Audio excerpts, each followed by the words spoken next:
18 or 80, crippled, blind, or crazy, I'm going dancing tonight. It don't matter which one gets a hold of me or I get a hold of them. That's Hoot Gibson. I met him at Arky Blues Silver Dollar in Bandera, Texas. He's just one of many characters you'll hear from in Vanishing Postcards, a podcast where we explore the hidden dives, traditions, and frequently threatened histories discovered by exiting the highways. We don't give a flying flip for most of your regular bar types. Featuring dispatches from the back roads, Vanishing Postcards is a touching, frequently humorous experience, perfect for when you need a breather, but don't have the time or luxury of jumping in the car.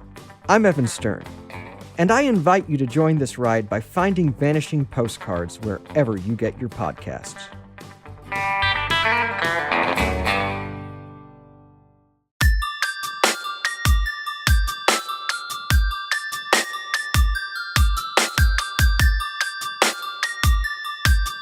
This is Somewhere in the Skies with Ryan Sprague.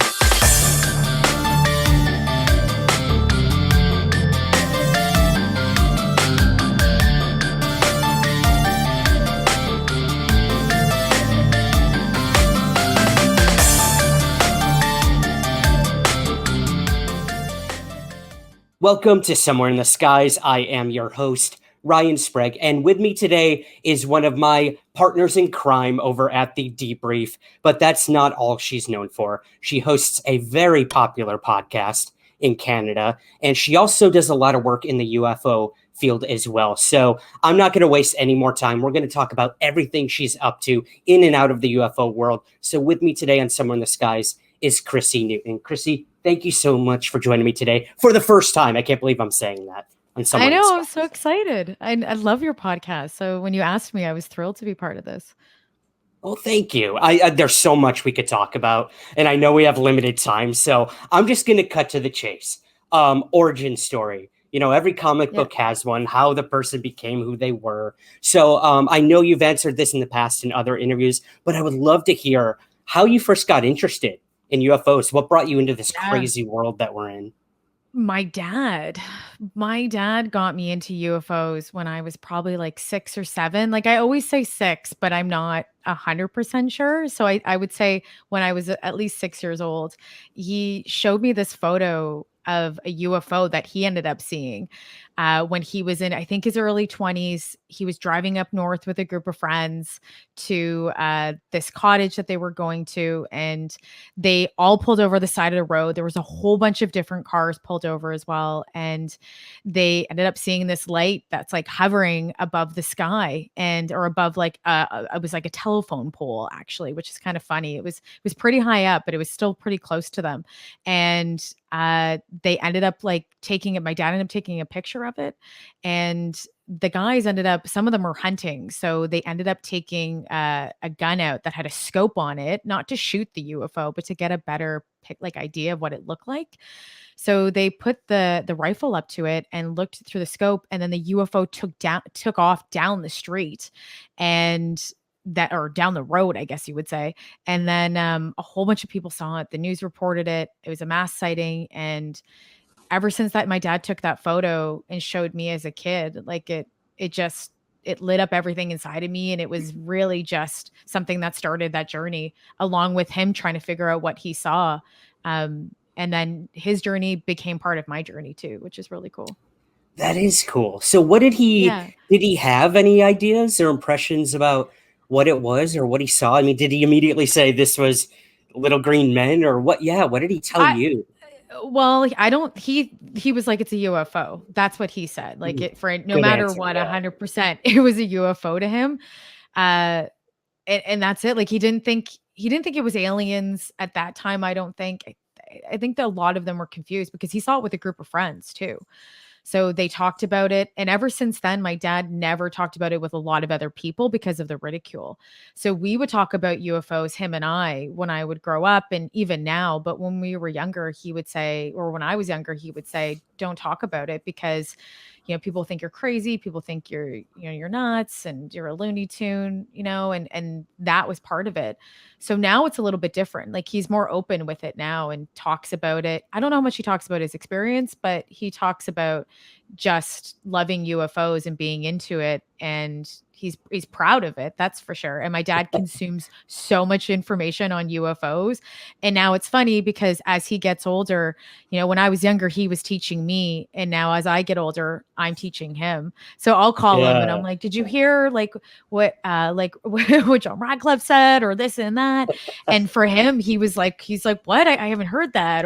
So it's really nice to be able to have that kind of relationship with him where I still get to talk about it. And now I get to update him on what's going on. So it's nice. That's so cool. The apprentice has become the master, right? You kind of turn the tables on him there. That's so cool. And I know what you mean. I feel like, there's vindication now in the world with so many people who have been afraid to come forward about seeing UFOs or being interested in them. Like you didn't do it for so many years. Like I kept quiet about having seen a UFO. I wasn't like, making it known to the world that I was researching this. I was writing essays to myself about like Roswell and Area 51 and stuff like that, and not thinking that I would ever share it with the world. But lo and behold, now we're in 2021 and UFOs have never been more in the mainstream, which is something we're definitely going to discuss in a little bit here. But speaking of Area 51,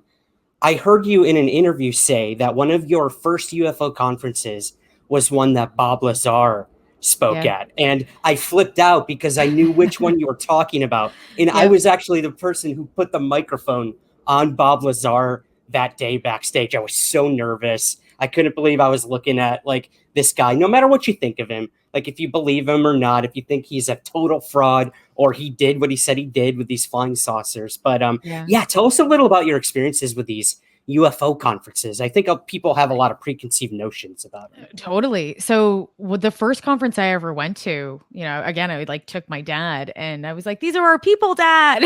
He started laughing because I'm like, it was just a place where people aren't walking around in tinfoil hats and doing that stuff. It was a place where we could learn, you could ask questions, you could buy books, independent books that have been, outside of being independently published.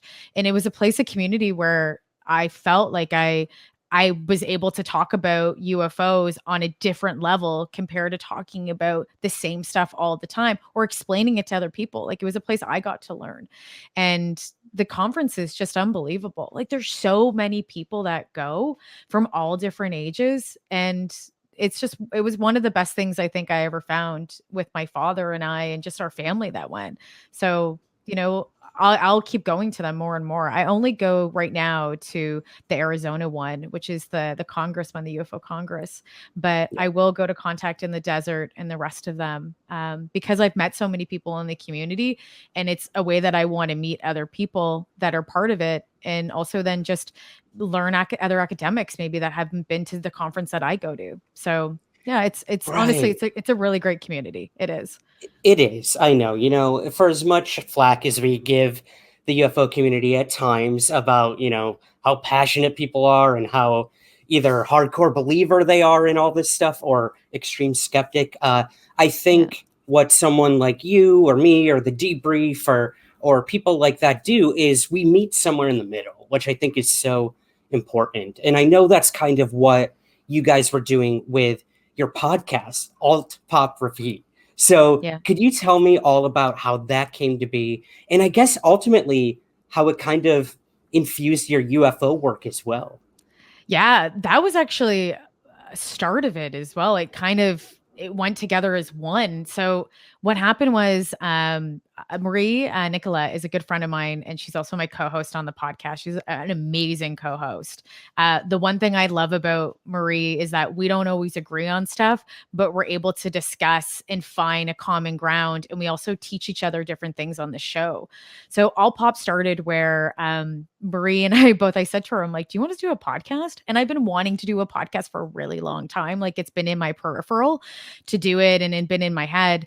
So she said, yeah, let's do it. And she came to my place with like a pad of paper, and we came up with this concept of alt pop repeat, where we talk about how countercultures and alternative cultures become, or we use a word called sink into mainstream pop culture. So how does something like the cannabis movement or LGBT rights or drag, how do these countercultures become mainstream pop culture?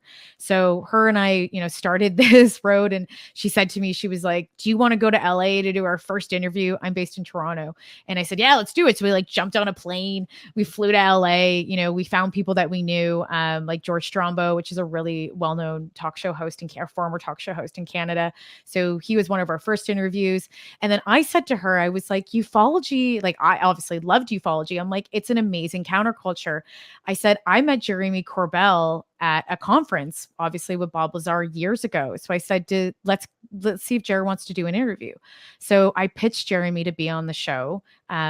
And I totally forgot I had a cell phone number because I met him that time, and we exchanged contact information, and we totally forgot. So he liked the concept, said he would be on the show. And then I met Jeremy in person and started a relationship as a friendship with him. And then, we ended up talking a lot about UFOs, and it was one of the perfect times where, and else I should say, Marie actually said to me, she's like, you know so much about UFOs, Chrissy. Like, I never knew that about you. And I said, well, yeah, I'm like, it's like something that I research and talk about with my parents and my dad and some friends that like it. And people know that I'm part of like ufology. But I don't always talk about it with everyone that I know. And I'm not always that vocal with it.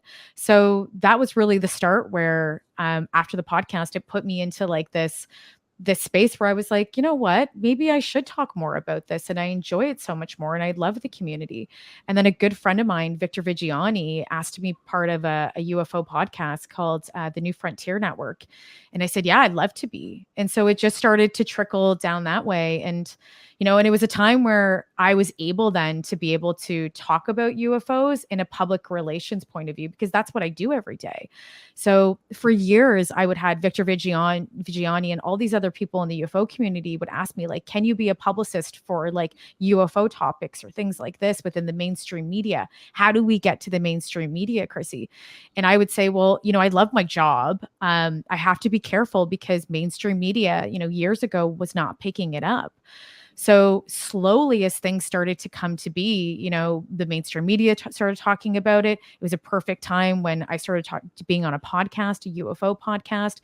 And then I was helping other people within the community, and really being able to use my public relations skills in combination with ufology of stuff that I like. So it was, it's good timing, I guess, part of that. Right. And Well, yeah, and let's that's where we meet with the debrief. Right. Yeah, you're right. I Yeah. should have mentioned. Yeah, that's kind of what led you to the debrief as well. Well, I guess let's rewind just a little bit, because you bring up so many good points, especially with kind of seeing ufology as a brand. Like, it's important in Yeah. marketing, again, something that you do, to have people like that in the field, I think is exciting, because we're so used to being a subculture where we talk to one another in these echo chambers on UFO Twitter, or the days of AOL forums with like UFOs, conspiracies. But it has changed, and UFOs have seemingly gone mainstream. So I'd like to get your opinion. When do you think that happened? What was like the turning point where it was like, wow, New York Times, Yeah. I mean, look at this week, CNN, Fox, it doesn't matter which mainstream media outlet you follow or watch. There were UFO stories all this past couple weeks. So when do you think that point truly was, when UFOs started to really go mainstream? Yeah, I think there's a lot of catalyst moments that really push it into mainstream. Bob Lazar's conversation started in the early 80s, helped it, but it didn't tip it over. And there's been tons of times where UFOs have been in the mainstream, like, Life magazine, when we talk about Betty and Barney Hill, like there's so many different moments, but the most I think that pushed it into popular culture recently and had the masses really start to understand what ufology means and that and taking UFO seriously. I would say for sure is the New York Times, 2017, I believe, Leslie Kean, Ralph Blumenthal, like all of those journalists that are pushing towards having ufology and the understand and getting obviously the Pentagon to even speak about it, those are real catalyst moments that pushed it in. And then I would say on even after that is Joe Rogan, and then the meme that came out, Storm Area 51, Raid Area 51. So those are really the times that, I think you had over 5 million people wanting to raid Area 51 and knowing about what Area 51 is, right? Which is like, at that point was not a conversation anymore.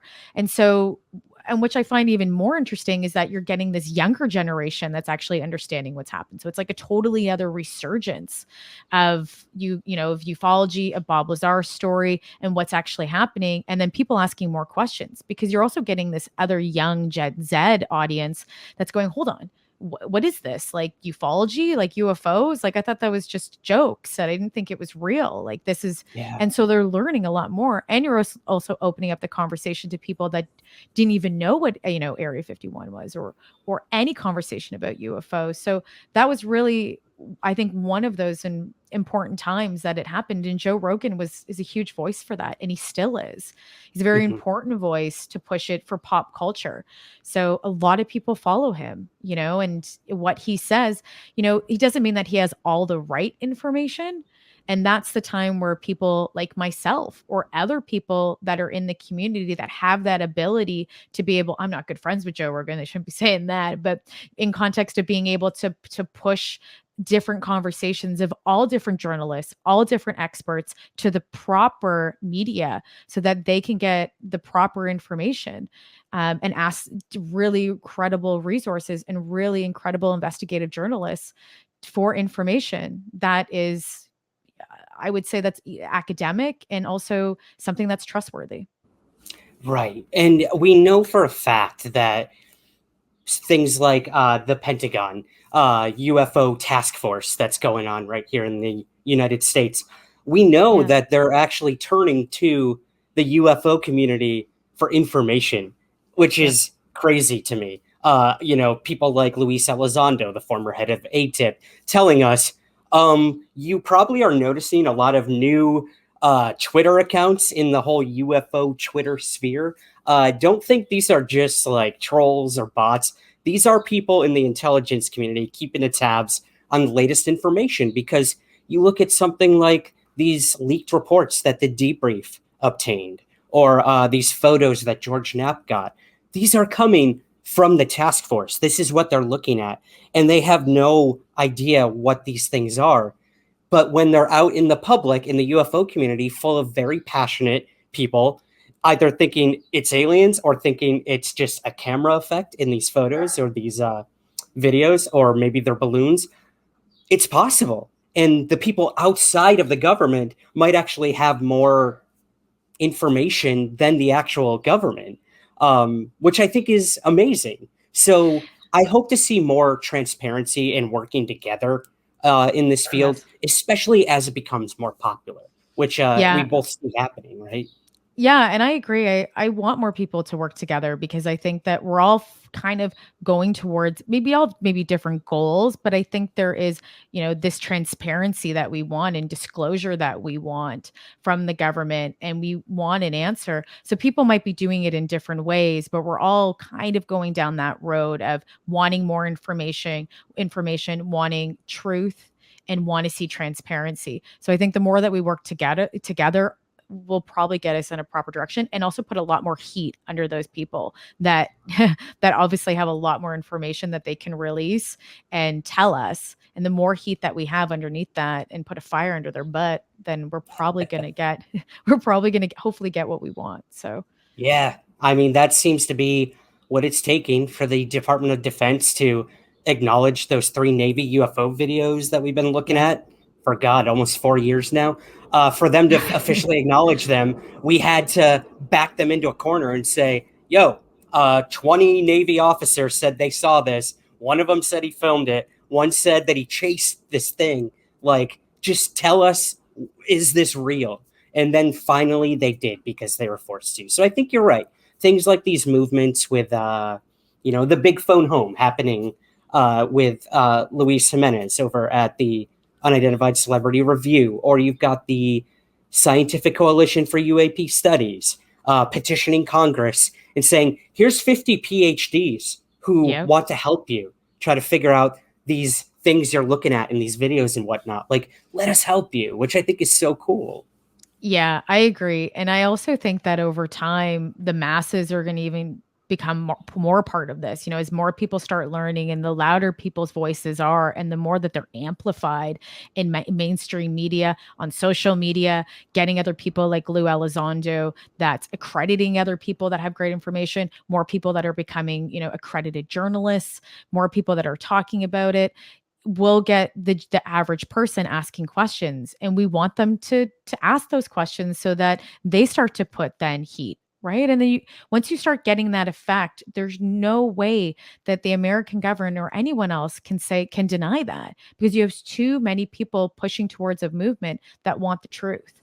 And so I really see that happening more. I'm really hopeful in the next 5 to 10 years we're going to have way more people part of this, and way more people pushing for the truth. And that makes me excited. And it's a really exciting time to be alive and also be part of something like this, because we're seeing history right now, which I think is unbelievable with everything that we're doing. And one day people will read about this, maybe 50 years from now, 100 years from now. And, and they'll be like, these are people that pushed for the truth and people that started it. I have a good friend of mine, Victor Vigiani. He's an amazing ufologist. He's somebody that's always generally pretty quiet and behind the scenes, but he helps all the rest of the journalists and all the other investigators really come to, finding information or asking questions. And he's a mentor of mine in Canada. And, I love Victor to death, because the one thing about him is that he's been pushing for disclosure his entire life.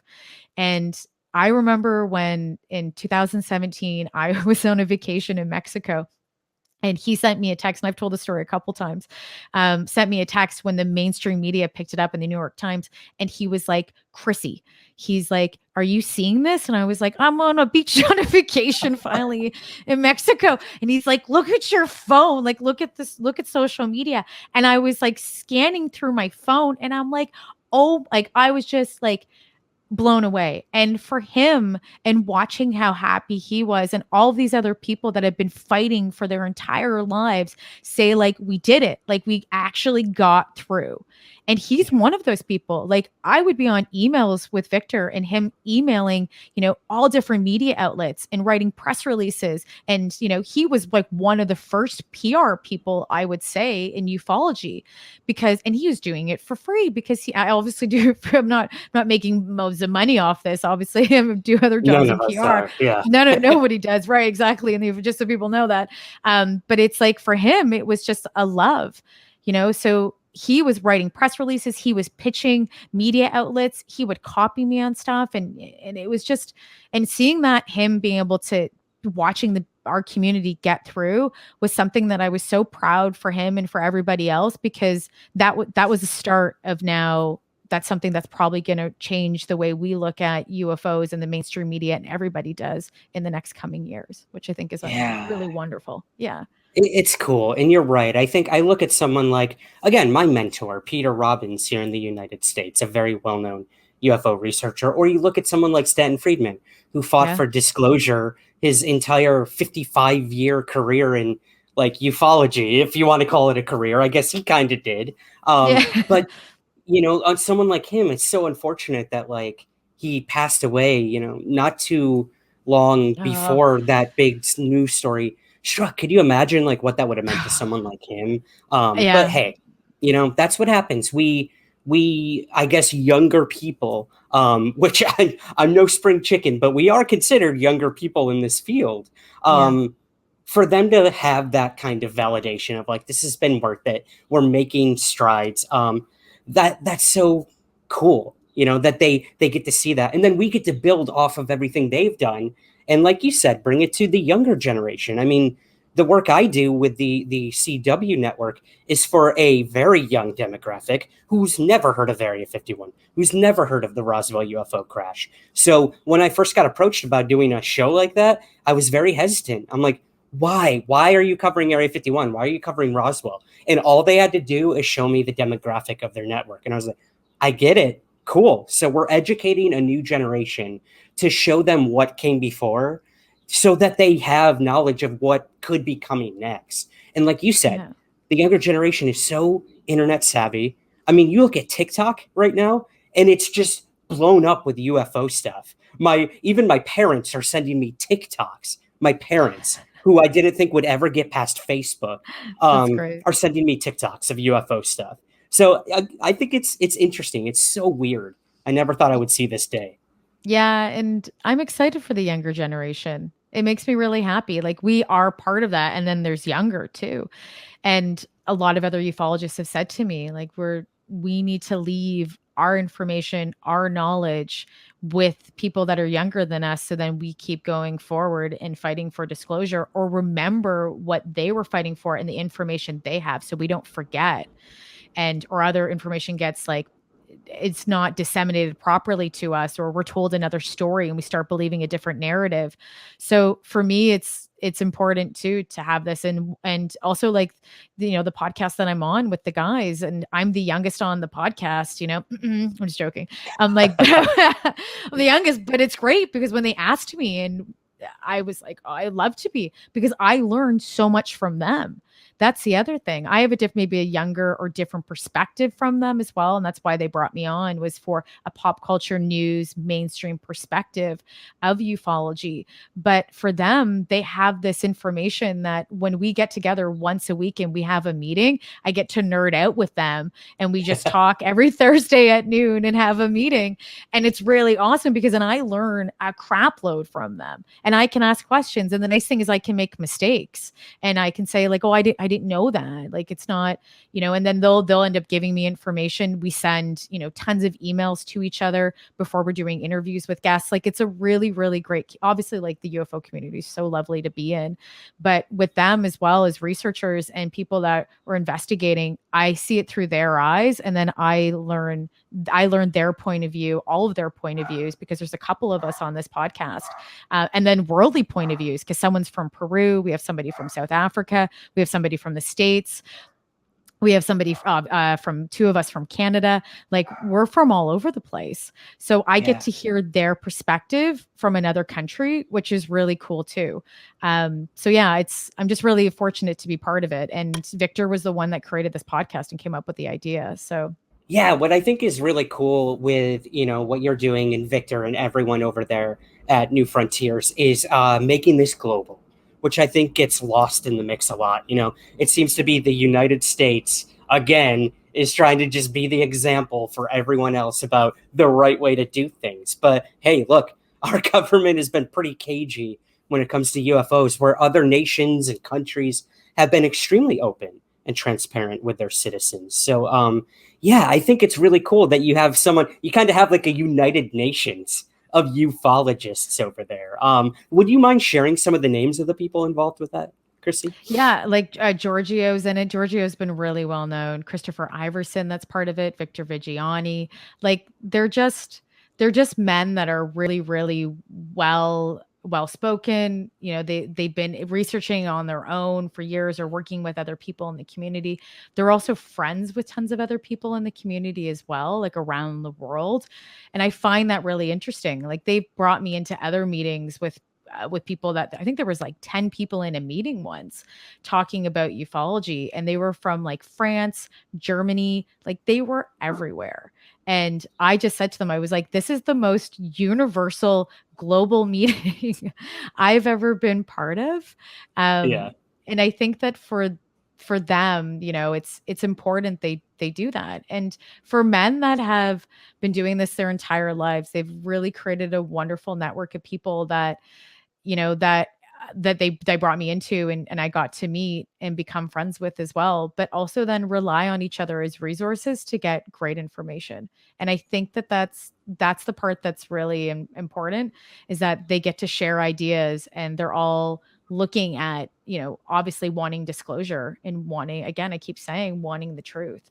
And Yeah. they're talking to each other around the world to have their governments come forward and talk about it. So it's really cool. Yeah. Again, Yeah. I think when other nations put that pressure on, and they are more vocal and open to it, then hopefully the United States will follow suit. That's what we can hope so. for. But I have hope. I have hope. That's the word that I want to ask you about, Chrissy. Hope. We have this report that's due, I believe, June 25th here in the United States, where we're supposed to get what the Pentagon has been looking at when it comes to UAP, UFOs. And a lot of people are super excited, and they think this is it. This is disclosure. We're getting what we've always wanted. And then there's those of us who are a bit more tempered, and then even probably a smaller fraction who are like, this is stupid. Nothing's going to happen. We've seen this before. So where do you lay in this whole 180-day report of grand disclosure that's going to happen in June? I'm on the side of, I don't think we're going to get a lot. I don't. It would be surprising if the government decided to go, here's everything, or we've never really seen it before. So I'm hopeful that maybe they'll tell us more information, but I'm really not waiting for this, this grand disclosure moment. I just don't think it's going to happen.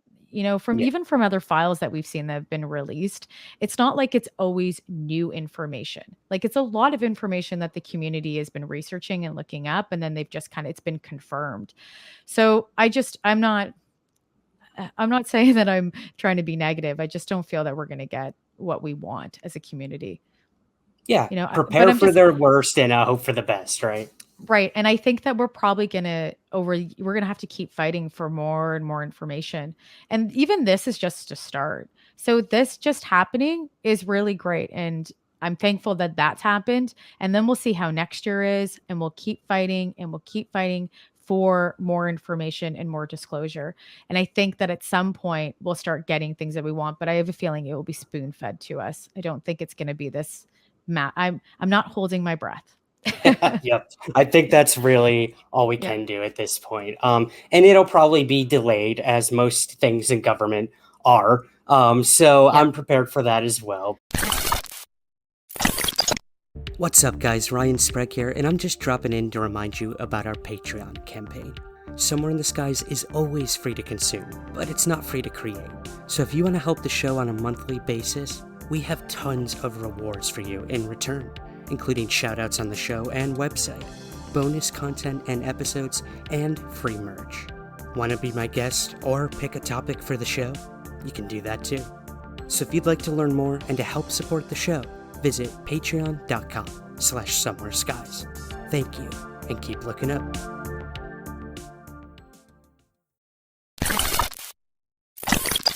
There's a big gap, I think, in UFO research or the UFO community of, cool, we've got this government thing, we've got things like the New Frontier Network working globally to try to help, I guess, guide along those sorts of things.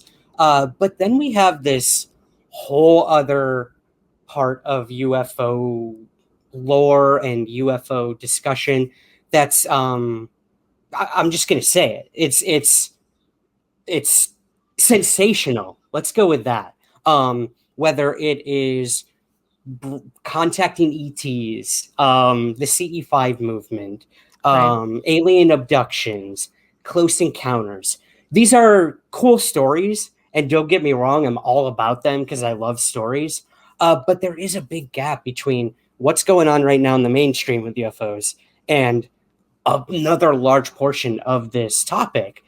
So do you think there's a place for it in this mainstream discussion as we move forward when it comes to alien abductions, using your mind and consciousness and yoga and all this stuff to try to vectoring UFOs or talk to aliens? Like, where do you lie in all that? That's a great question, because I think a lot of people wonder that, and we listen to all these different narratives that are coming out. I sit on the side where I would like science and academia to work alongside ufology, and ufologists, and start proving it through science and academia. The reason why I say that is the people that aren't interested in UFOs or don't believe will start to look into it and have a better understanding, because it's talking to them through a narrative they understand. So I do feel that that's really, really important. And I think we have to keep asking scientists and giving them the ability to look at this and do it in a way that is approachable for them. We don't put so much pressure. We can't ridicule scientists for thinking something that maybe we don't agree with, because we've been doing it for so long in the industry. So I think we need to make a space for them and room for them to collaborate. But I also think that at some point, when we look at the abduction stories and the cases, we have Travis Walton, we have Betty and Barney Hill, we have a lot of contactee, Zimbabwe, the Ariel School event. Like there's a lot of different conversations around that. And I really do believe, though, that the government or somebody or us have to start having a larger conversation at one point in time. Maybe right now is not that point in time, but I think we do need to discuss, because there's been a lot of, we can't ignore that there have been abductions or different types of contactees, moments and experiences where UFOs have been involved. So us just ignoring that and pushing it away is I don't feel is the right thing to do. I think we really need to have that conversation at one point in time, and it does need to be brought up, because as disclosure keeps happening, you can't just say, well, forget these people and what they're doing, because for them, we don't know what's really going on, but for them, it's real. And we need to give space to that and open up for them to be able to have a place to talk about it without being ridiculed and looked at it in a different light at some point in time. I don't know exactly how I personally feel, because I've never had one of those moments, but I could imagine being that person that's had an experience and having no one to connect to or no one to talk to. And so for them, it's real, and that's what's important. And there has to be a space for them to be able to talk about it. And then when we come to a better consensus of what's going on, maybe we'll be able to understand, improve that through academia a little bit better. So I think at some point we'll get there. We're just not, I don't think we're there yet, but maybe one day we will be. Yeah. I that's such a good point. I think we always should look at disclosure as a process. And, it's not going to be this huge thing dropped in our lap immediately. And then like, that's it. Like, this is a big thing. This is probably the biggest question we've ever asked in our lives, other than, what happens when we die. Is there life out there? And has Leslie Keane is trying to figure that out right now with Bigelow. Exactly. Right. Which is crazy, because again, these two are tackling two of life's biggest mysteries. So I respect them highly for doing that. And they both think that they might be interconnected, which I think is another big part of what you said, this process of we're not quite there yet. Like, there's a lot of work that still needs to be done.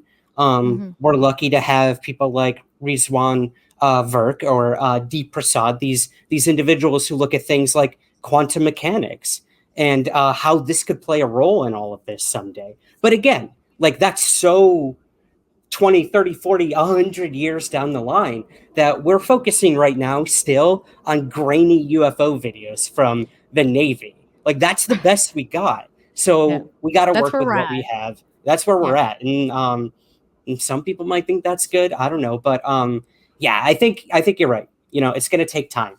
And like you said, too, these abduction stories and close encounters, there's a place for them. I mean, clearly, that's what my books have been about. I clearly think there is something to it.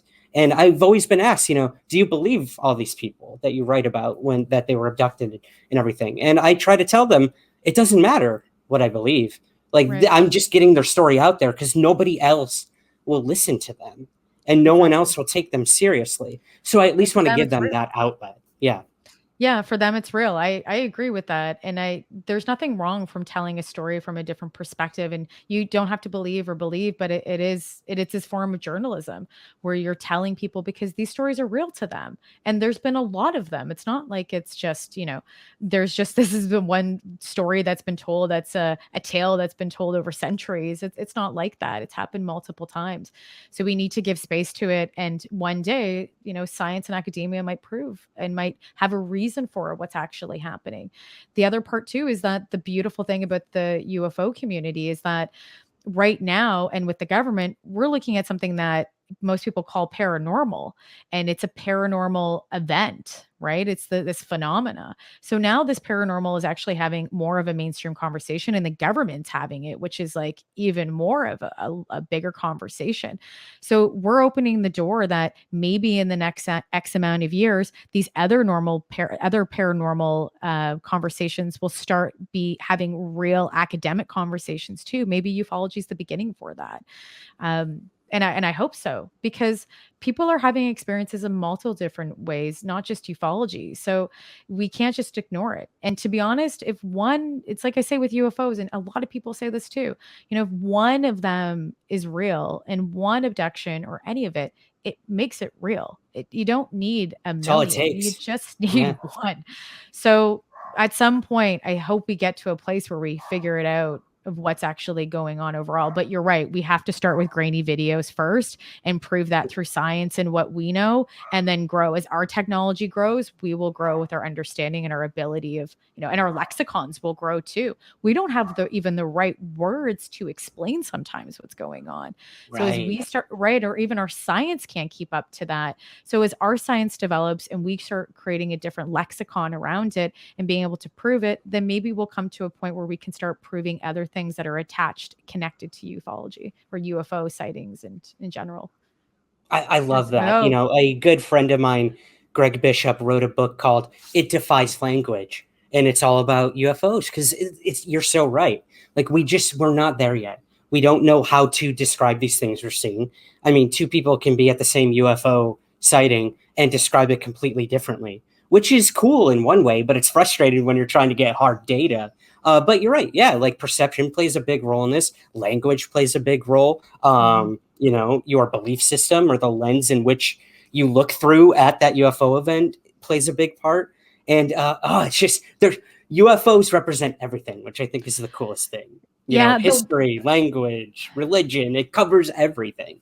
Oh yeah. Well, I've said like if we have to if there is a course one day, hopefully, because ufology, you can be a ufologist there, but there's no academic school that you can go to. So maybe one Correct. day there will be a place where people can go and learn about ufology and become a ufologist and have a whole bunch of, and have to maybe a couple degrees, because this is why you need a community, because understanding physics, aviation, culture, like there's just so many different spaces that you have to be an expert to explain. Like if somebody asked me, like, Chrissy, can you explain how this UFO is moving? I'd be like, that's not my forte. I'm like, my forte is media and mass media and understanding like how media is disseminated, how to be able to bring more light and attention to this topic along with culture, and working within a community and watching how people work together. Like those are my places. My place is not the place to talk about aviation and physics, because like, trust me, that's not my place. And you don't want my opinion on that, because it's not my expertise. The other thing I think is really interesting about this community that I also find, and I've said this a couple times too, that, we're fighting, and I've said it to friends, maybe not so much on interviews, but we're really fighting for something that we don't know anything about. And like, we don't know what the end cause is. And we're all doing that. And to me, that's really interesting, because most people, when they're fighting, there is, I guess, this really end understanding of what they're fighting for as a movement. We're fighting for truth, which is one thing I do see. And we're fighting for this disclosure and humans, technology and lots of other things, but we don't know what it really is.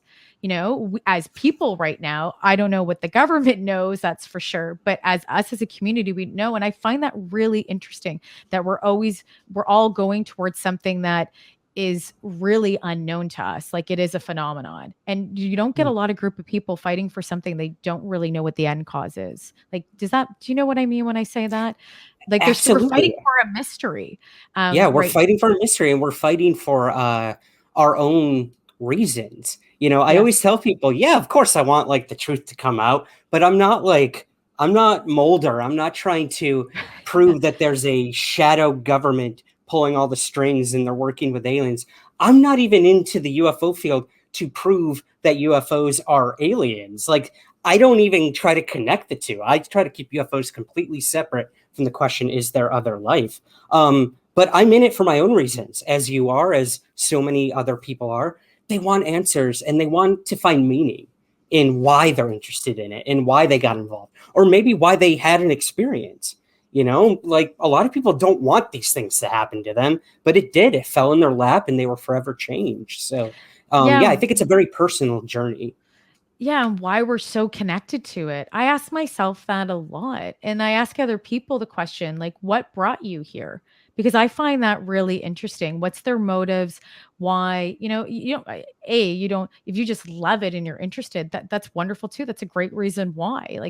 But I'm curious to see, because everybody has an individual experience or story, yeah, that brought them to this community, and they play a role in it. If it's just researching, interested, supporting, investigating, there's so many things, but there has to be more common thread to us. And maybe one day, a psychologist will do an analysis on everybody in the community, and then they'll tell us why we all get along at times, and some do and some don't, but why we're all doing this.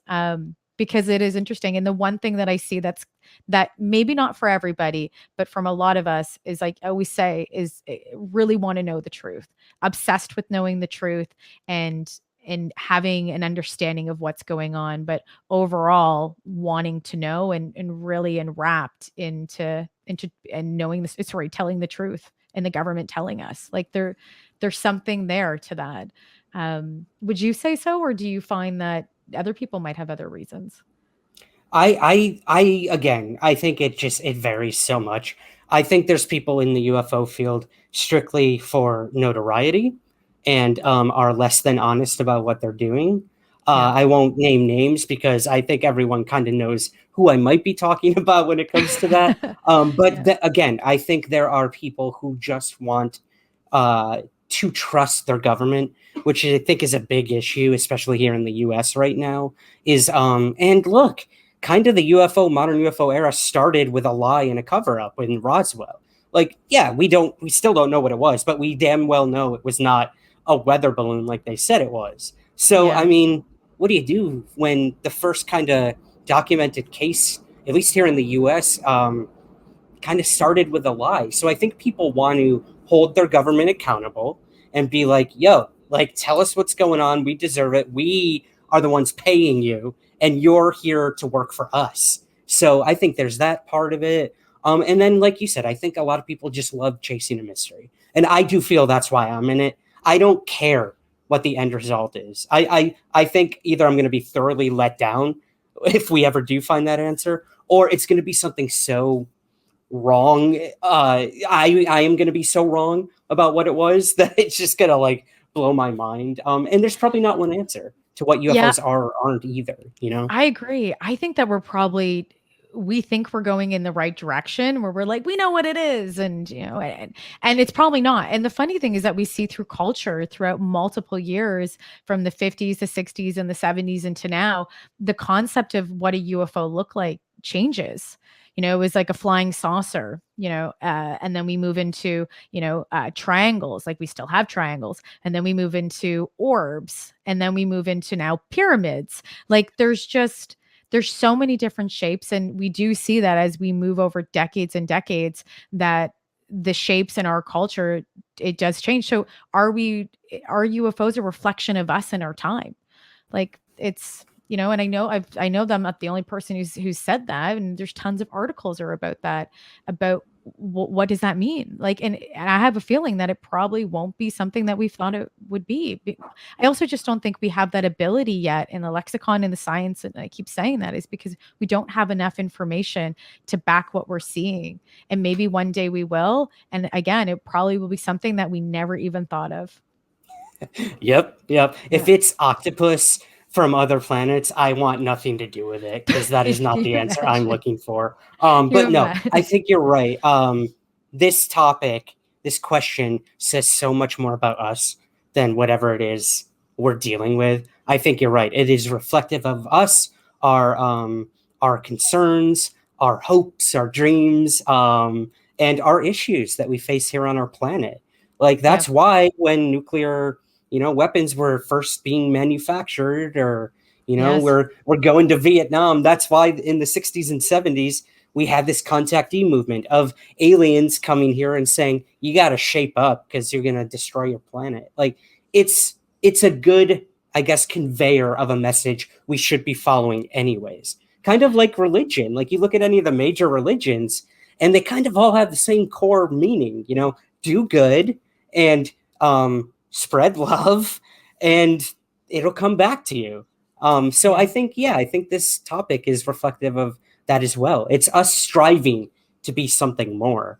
And we look at these tic tacs and pyramids doing unbelievable things that we know humans are not capable of yet, but we might one day. So I think it's us aspiring to be something, and maybe that is what we're dealing with when it comes to the alien question.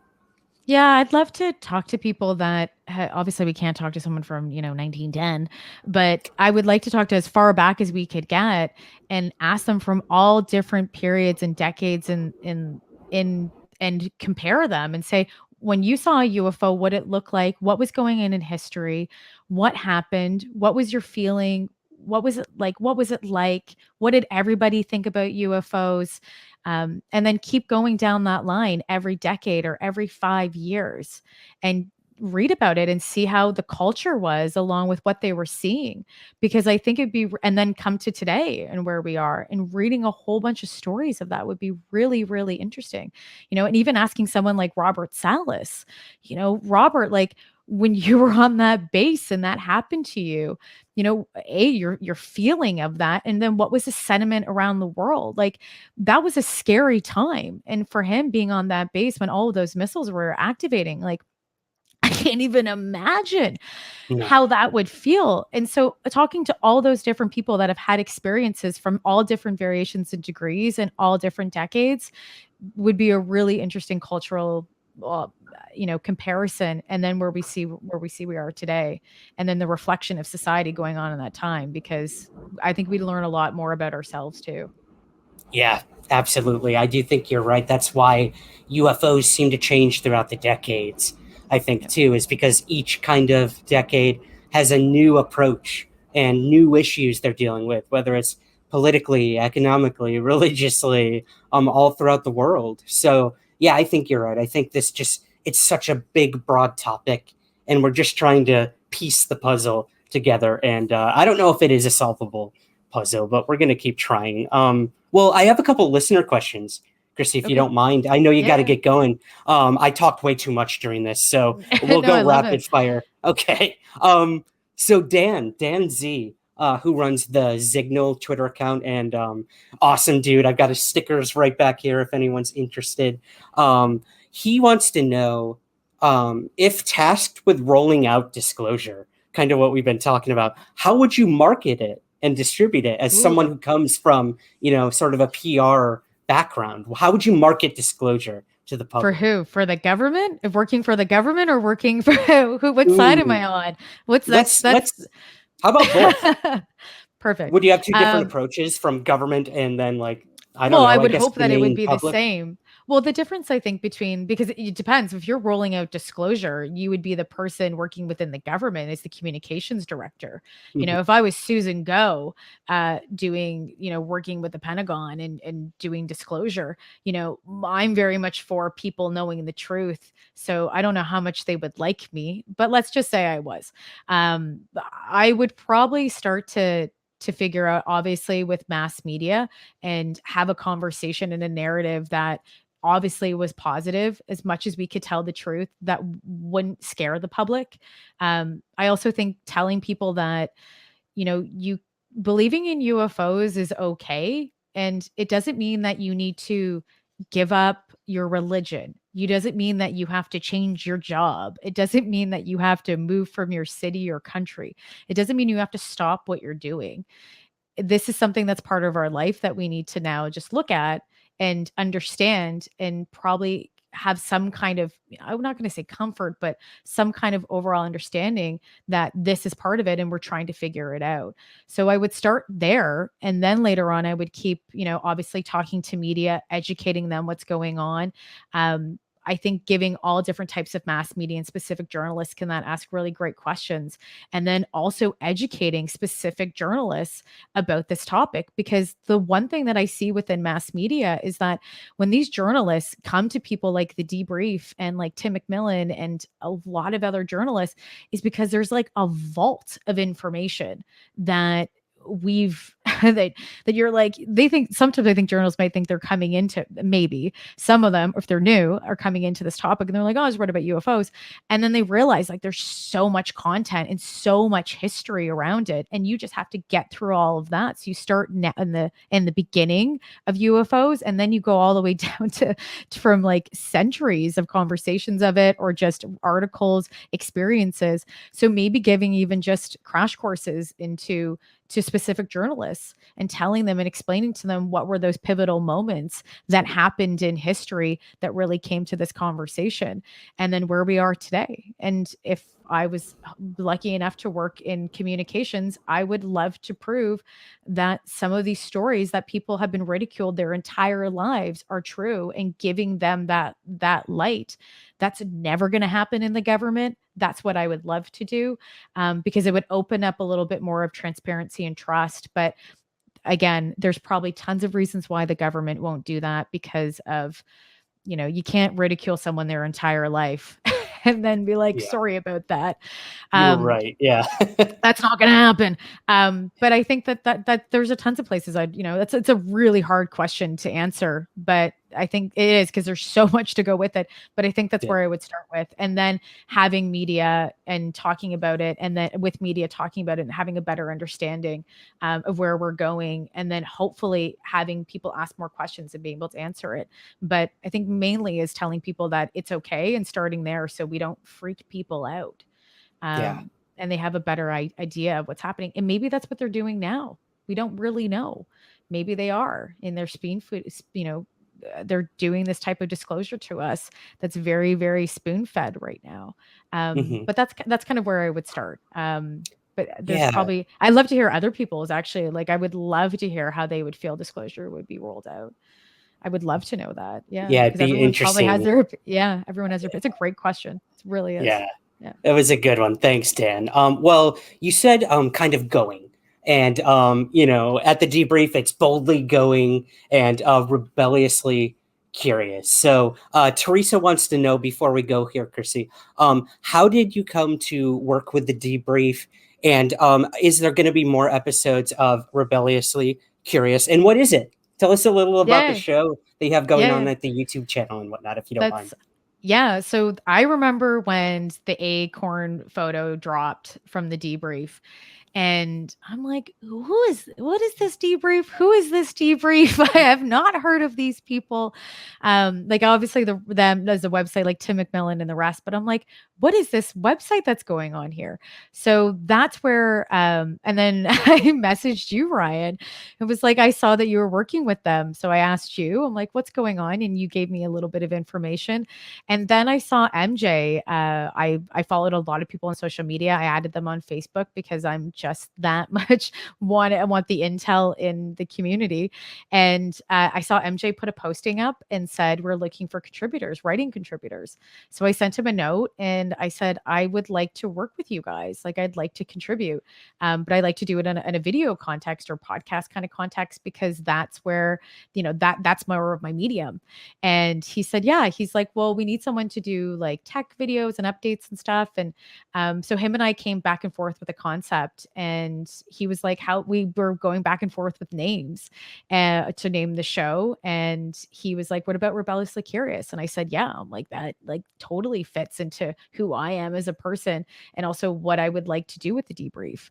And there will be way more episodes. Hopefully the show will grow where, I get to maybe one day get to go into the field and get to learn and be one-on-one and be curious even more into topics that I want to learn more about, and also have people, follow along with me, and learning with me. And I think the most important thing for me is that when I do these videos is that making it approachable and making it that it's easy to understand, and people, hopefully they enjoy it, and are able to grasp science and technology and defense and UFOs so that it's easy to understand and it's fun to understand.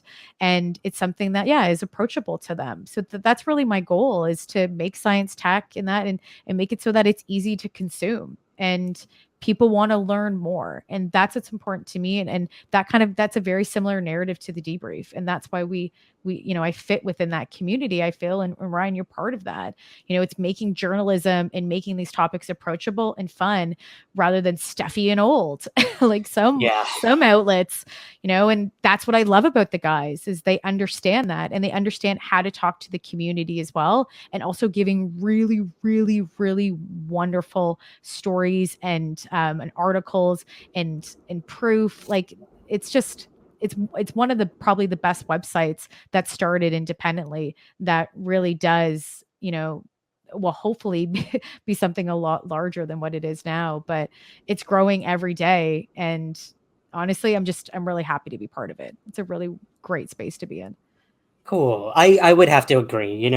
I approached the guys and said, hey, I don't know if my writing's up to par for what you guys got going on with your standards, but I'd love to give it a try. And, I've been so lucky to get like 10 articles published at this point, with many more to come, as well as many more of your episodes to come. And I think you're right. Like we're trying to make it accessible, because a lot of this emerging tech and disruptive tech and science and all this stuff, it's intimidating. And I can't even pretend to really understand some of the stuff that I'm writing about. So it's cool to have kind of your show that when we write an article, you can then expand on the articles and make it more digestible. Because I think, again, like this is about getting everyone involved. If we're just writing like science babble that only a couple, quantum computing scientists are going to understand, like why even bother? Like they have their own outlets for that. So yeah, I think it's really cool what you got going on at the debrief as well. Thanks, Ryan. And vice versa. Like I think it's so important, because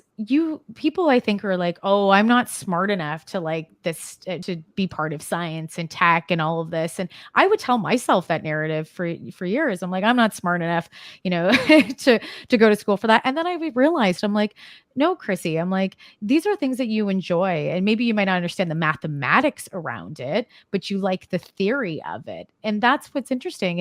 And being able to make articles, or people to write articles and make videos that I can say to somebody that I can explain it to them while I'm reading it and breaking it down and finding that education point that's easy to understand is really important, because you don't have to be a rocket scientist to like science, tech, and defense and all of this. You can enjoy it and be somebody who likes art. You can be somebody you can be anybody.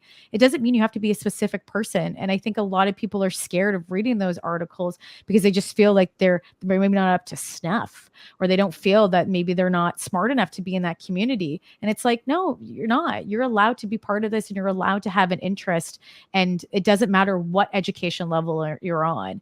And I think that's, if we keep pushing that forward, then we'll get more people into the community that are liking science and thinking that it's cool. And we're getting a different generation that wants to learn more about science and tech than they do about the Kardashians. No offense, Kardashians. But to me, they're big fans of Somewhere in the Skies. So no offense, ladies. Sorry. Exactly. Like that's my, and that's my hope, and maybe it's a little biased, but that's why, that's why I'm really happy to be part of a community that wants to make it easy and digestible for people. So awesome. Yep. Learning. That's the key word. So in closing, Chrissy, where can we learn more about everything you're up to? And give us all the socials and websites and where people can find you. Yep, for sure. They can follow me on social media at Miss Vocab. It's right down there. MISSVCOV. You can also go to altpoprepeat.com to listen to our podcast. We're on all streaming podcasts as well. And then you can go to the debrief.org. You can pop over to their YouTube page and you'll find my videos that come out every Friday at 2:00 called Rebelliously Curious with Chrissy Newton. So, yeah.